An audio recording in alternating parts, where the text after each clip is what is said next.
श्रीहरये नमः।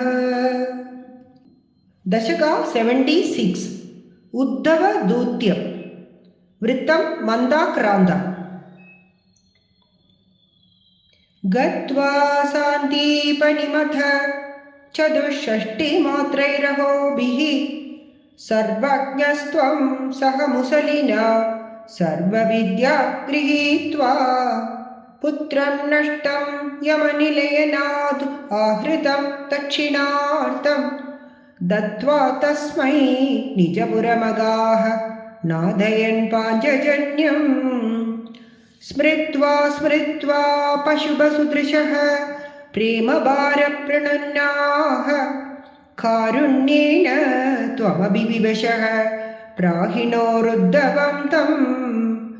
किञ्चामुष्मै परमसुहृदे भक्तवर्यायता सा भक्त्युद्रेकं सकलभुवने दुर्लभं दर्शयिष्यन् त्वन्माहात्म्य प्रतिमपिशुनं गोकुलं प्राप्य सायं त्वद्वार्ताभिः बहुसरमयामास नन्दं यशोदा प्रादर्दृष्ट्वा मणिमयरथं शङ्किता पङ्कजाक्ष्यः श्रुत्वा प्राप्तं भवदनुचरं त्यक्तकार्या समीयुः दृष्ट्वा चैनं त्वदुपमनसद्वेषभूषाभिरामं स्मृत्वा स्मृत्वा तव विलसितान्युच्चगैस्तानि तानि रुद्धालापाः कथमपि पुनर्गद्गदां वाचमूचुः सौजन्यादि निजपरविदामप्यलं विस्मरन्त्यः श्रीमन् किं त्वं पितृजनकृते प्रेषितो निर्धयेन क्वासौ कान्दो नगरसुदृशां हा हरे नाथ पायाः आश्लेषाणाममृतवपुषो हन्त ते चुम्बनानाम् उन्मादानां कुहकवचसा विस्मरेत् कान्दर्खावा रासक्रीडालुलितललितं विश्लतत्केशपाशं मन्दोद्भिन्न श्रमजलकणं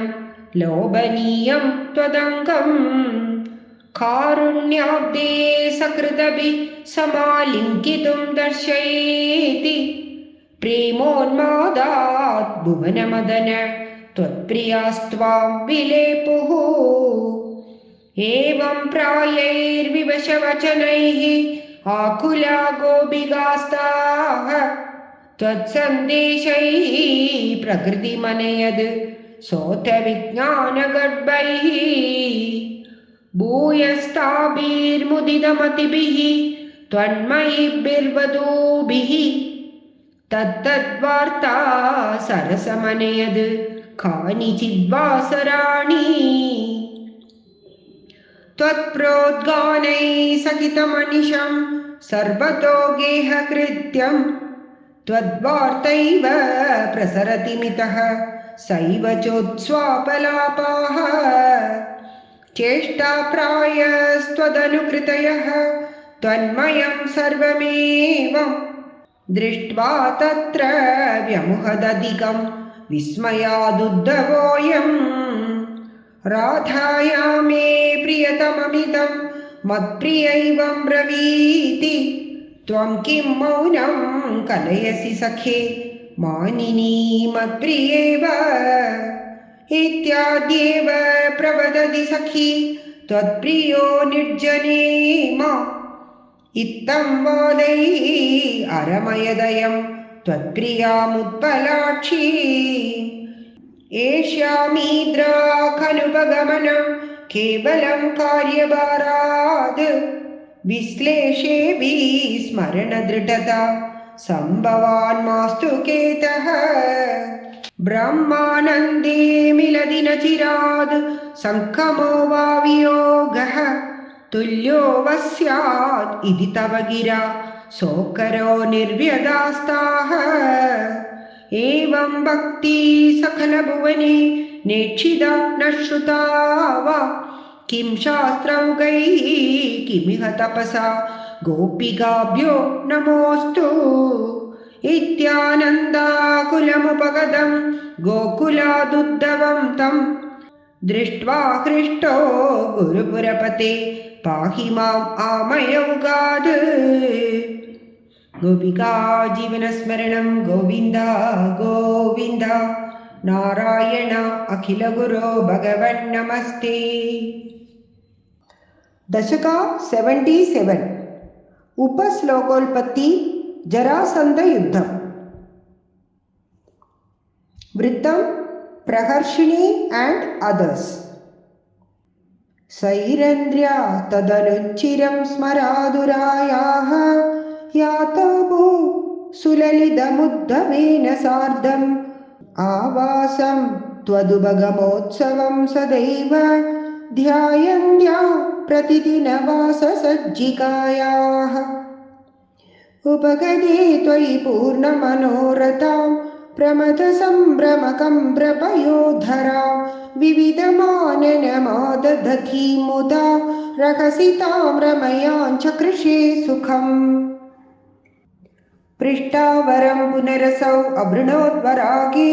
भूयस्त्वया सुरदमेव निशान्तरेषु सायुज्यमस्त्विदिवदेद्बुधेव कामं सामीप्यमस्त्वनिशमित्यभिना ब्रवीत् किम् ततो भवान् देव निशासु कासुचित् मृगीदृशं तां निवृतं विनोदयन् अदादुपश्लोक इति श्रुतं सुतं सनारदात् सात्वतन्त्रविद्बभौ अक्रूरमन्तिरमितोदबलोद्धवाभ्याम् अभ्यर्चितो बहुनुतो मुदितेन तेन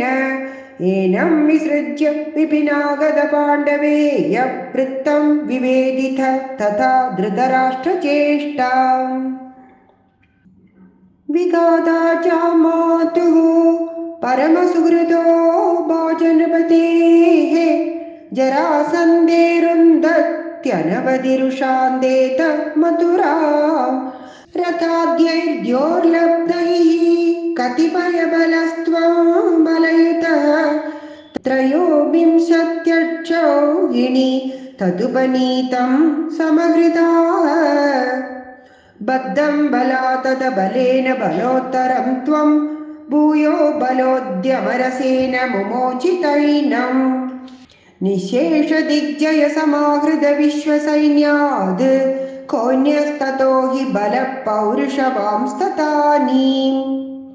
भग्नः सलग्नहृदयोऽपि नृपैः प्रणुन्नो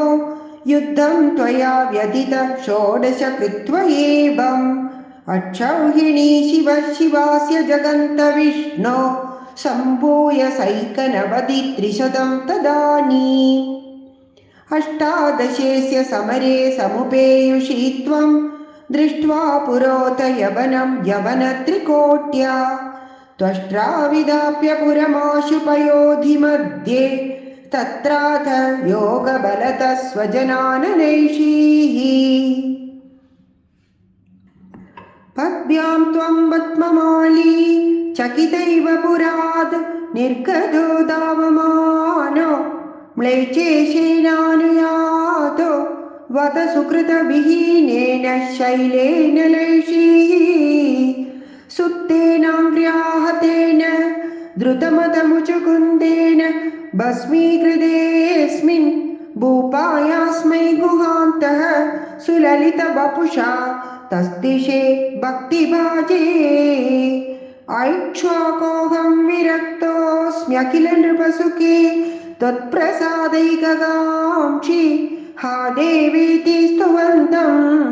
वरविततिश्रुतं निःस्पृहं वीक्ष्य हृष्यन् मुक्ते स्तुल्यां च भक्ति दुतसकलमला मोक्षमप्याशु दत्त्वा कार्यं हिंसा विशुद्ध्यै तप इति च तदा प्रातलोकप्रतीत्यै तदनु मथुरां गत्वा हत्वा च यवनाहृतां मगधपतिना मार्गे सैन्यै पुरेव निवारितः चरमविजयं दर्पायास्मै प्रदाय पलायितो जलधिनगरीं यातो वातालयेश्वर पाहि माम्। गोपिका जीवनस्मरणं गोविन्द गोविन्द नारायण अखिलगुरो भगवन् नमस्ते। दशक 78 द्वारकावासं रुक्मिणी सन्देशम्। वृत्तं धृतविलम्बितम्। त्रिदिववर्धगिवर्धितकौशलं त्रिदशदत्तसमस्तविभूतिमत् जलधिमध्यगतं त्वमभूषयो नवपुरं वपुरञ्जितरोचिषा ददुषिरेवत भूभृतिरेवती हलभृते तनयां विधिशासनाद् महिदमुत्सवघोषमपूपुषः समुदितैर्मुदितैः सह यादवैः अथ विदर्भसुतां खलु रुक्मिणी प्रणयिनीं त्वयि देव सहोदरः स्वयमदित्सदचेदि महीभुजे स्वतमसा तमसाधुमुपाश्रयन् चिरधृतप्रणया त्वयि बालिका सपदि काङ्क्षितपङ्कसमाकुला तव निवेदयितुं द्विजमादिशत् स्वकदनं कदनं कविनिर्मितम् द्विजसुतोऽभिचतुर्णमुपाययौ तव पुरं हि दुराशदुरासदम् मुदमवाप च सादरपूजितः स भवता बभृता स्वयम् स च भवन्तमवोचद कुण्डिने नृपसुता खलु राजति रुक्मिणी त्वयि समुत्सुकया निजधीरतारहितया हितया प्रहितोऽस्म्यहम् तव हृतास्मि पुरैव गुणैरहं हरति मां किल चेदि नृपोऽधुना अयि कृपालय पालय मामिति प्रजगदे जगदेकपते तया अशरणां यदि मां त्वमुपेक्षसे सपदि जीवितमेव जहाम्यहम् इति गिरासुतनोरतनोद्भृशम् सुहृदयं हृदयं तव कातरम् अकथयस्त्वमतैन मये सखे तदधिका मम मन्मथवेदना नृपसमक्षमुपेत्य हराम्यहं तदयितां दयितामसि ते क्षणा प्रमुदितेन च तेन समं तदा रथगतो लघुकुण्डिनमेयिवान् गुरुमरुत्पुरनायक मे भवान् वितनुतां तनुतां निखिलापदाम्। दशक 79 रुक्मिणी हरणम्। वृत्तं धृतविलम्बितम्। बलसमेत बलानुगतो भवान् पुरमगाहत भीष्मकमानितः द्विजसुतं त्वदुभागमवादिनां धृतरसा तरसा प्रणनामसा भुवनकान्तमवेक्ष्य भवद्वपुः नृपसुतस्य निशम्य च चेष्टितं विपुलखेदजुषां पुरवासिना सरुदितैरुदितैरगमन्निशा तदनुवन्तितुमिन्दुमुखी शिवा विहितमङ्गलभूषणभासुरा निरगमद्भवदर्पितजीविता स्वपुरतः सुभटावृता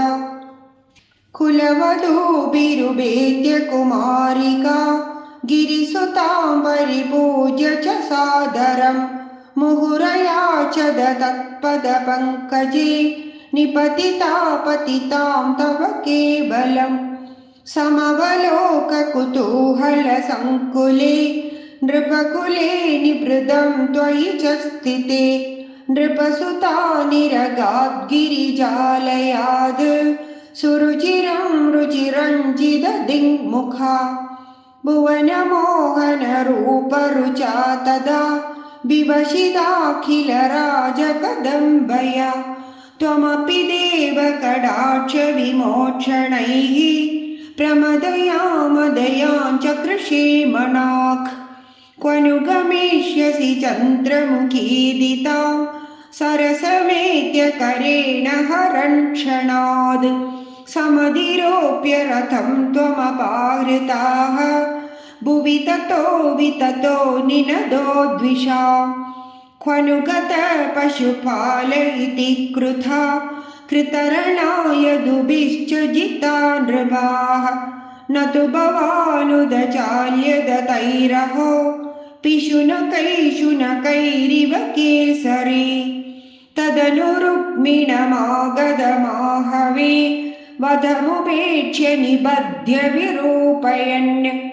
हृतमदं परिमुच्य बलोक्तिभिः पुरमया रमया सह कान्दया नवसमागमलज्जितमानसा प्रणयकौतुकजृम्भितमन्मता अरमय खलु नाथ यदा सुखं रहसितां हसितां शूलसन्मुखी विविधनन्मभिरेव महर्निशं प्रमदमाकलयन् पुनरीगता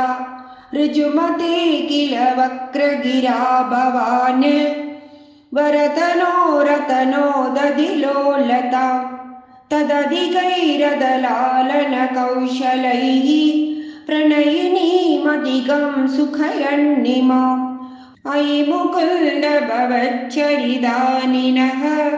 प्रगदतां गदतां दिमपाकुरु। गोपिका जीवनस्मरणं गोविन्द गोविन्द नारायण अखिलगुरो भगवन्नमस्ते। दशका 80 स्यमन्तक उपाख्यानं वृत्तं वसन्ततिलकम् and others। सत्राजितस्त्वमतलुब्धवदर्कलब्धं दिव्यं स्यमन्तकमणिं भगवन्नयाचीः तत्कारणं बहुविधं मम भाति नूनं तस्यात्मजां त्वयि रतां छलदो विबोढुम् अदत्तं तं तुभ्यं मणिवरमणेनाल्पमनसा प्रसेनस्तद्भ्रात गलभुविवहन् प्राप मृगया अहन्नेनं सिंहो मणिमहसि मां सभ्रमवशाद् कपीन्द्रस्त्वं हत्वा मणिमपि च बालाय ददिवान् शशंसु सत्राजिद्गिरमनु जनास्त्वां मणिहरं जनानां पीयूषं भवति गुणिनां दोषकणिका ततः सर्वज्ञोऽपि स्वजनसहितो मार्गणपरः प्रसेनं तं दृष्ट्वा हरिमपि गतो कपिगुहाम्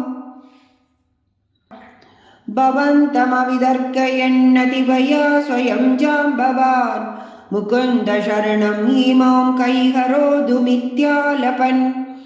विपोरघुपते हरे जय जयेत्यलं मुष्टिभिः चिरं तव समर्चनं यदिदभक्तचूडामणिः बुद्ध्वा दत्तेन दत्ता नवरमणीवरमणिश्च परिगृह्णन् अनुगृह्णन्नमुमागाः सपदि च सत्राजिते मणिं प्रादाः तदनु सक्कलु व्रीलालोलो विलोल विलोचनां दुहितरमहोदीमान् भामां गिरैव परार्पिता अदितमणिना तुभ्यं लभ्यं समेत्य भवानभि प्रमुदितमनाः तस्यैवादात् मणिं गहनाशयः व्रीलाकुलां रमयति त्वयि सत्यभामां कौन्तेयदाह कथयात कुरुन् प्रियाते हीगान्दिनेय कृतवन्मगिरा निपात्य सत्राजितं शतधनोन्मणिमाजहार शोकात् कुरूनुपगदामवलोक्य कान्ता हत्वा द्रुतं शतधनं समहक्षयस्ताम् रत्ने सशङ्कैव मैथिलगेहमेत्य रामो गदां समशिशिक्षददार्तराष्ट्रम् अक्रूर एष भगवन् भवदिश्चयैव सत्राजितकुचरितस्य युयोज हिंसाम् अक्रूरतो मणिमनाहृतवान् पुनस्त्वं तस्यैव भूतिमुपदातुमिति ब्रुवन्ति भक्तस्त्वयि स्थिरधरः स हि गान्धिनेयः तस्यैव कापतमदी कथमीश जाता विज्ञानवान् प्रशमवानहमित्युदीर्णं गर्वं ध्रुवं शमयितुं भवता कृतैव यातं भयेन कृतवर्मयुधं पुनस्तं आहूय तद्विनिहितं च मणिं प्रकाश्य तत्रैव सुब्रतधरे विनिधाय तुष्यन् भामाकुचान्तशयनः पवनेशपायाः गोपिका जीवनस्मरणं गोविन्द गोविन्द नारायण अखिलगुरो भगवन् नमस्ते।